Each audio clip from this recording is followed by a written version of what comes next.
atong tubagon si pastor human nato mapaminaw ang iyahang banat sa simbahang Katoliko. Matod pa niya, kung tarungon lang og sabot ang Biblia, pag Katoliko gyud mo, hoy. Naunsa naman uni, mao gani ni hawa mi sa Katoliko kay gitarong na mo og sabot ang Biblia, kasabot ni sa katuoran. O ikaw daw sabot be, pag-ampo mo, ayaw ninyo balik-balik ang inyong mga pag-ampo sama sa gihimo sa mga pagano. O ikaw daw sabot ana be, kung magkatoliko pa ba ka? Okay, tubagon na to.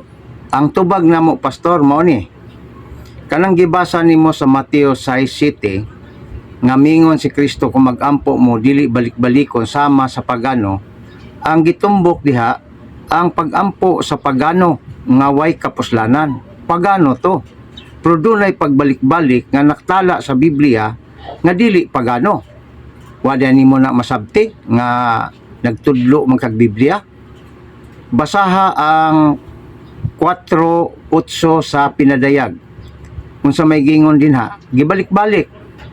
Holy, holy, holy is the Lord. So balik-balik man na. Pagano din na. Kaduhang punto. Isaias 6:3. Mao gihapon. Holy, holy, holy is the Lord. Balik-balik man na. Unya pagano din na, pastor. So, pagtuon og maayo diha sa biblical theology.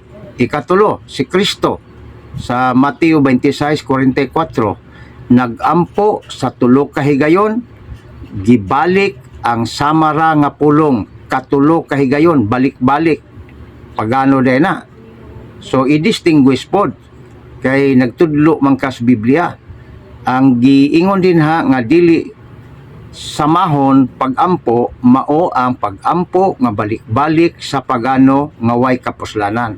Apan ang balik-balik kapag ampo sa Kristiyano, sama niya nang miingon balaan ang Dios, dili na pagano. Ikaduha, ikatulong punto, ang Katoliko wa man mag-ila sa mga larawan nga kana siya Dios. Sa Biblia dunay giingon nga Dios kay giila man, giisip man, gisimba man ingon nga Dios. Apan ang larawan sa Katoliko wala na isipa nga kana Dios, kamuray nag-isip ni ana, kamoy nag Dios. Mo ni atong reaksyon. Daghang salamat o paki-share na rin.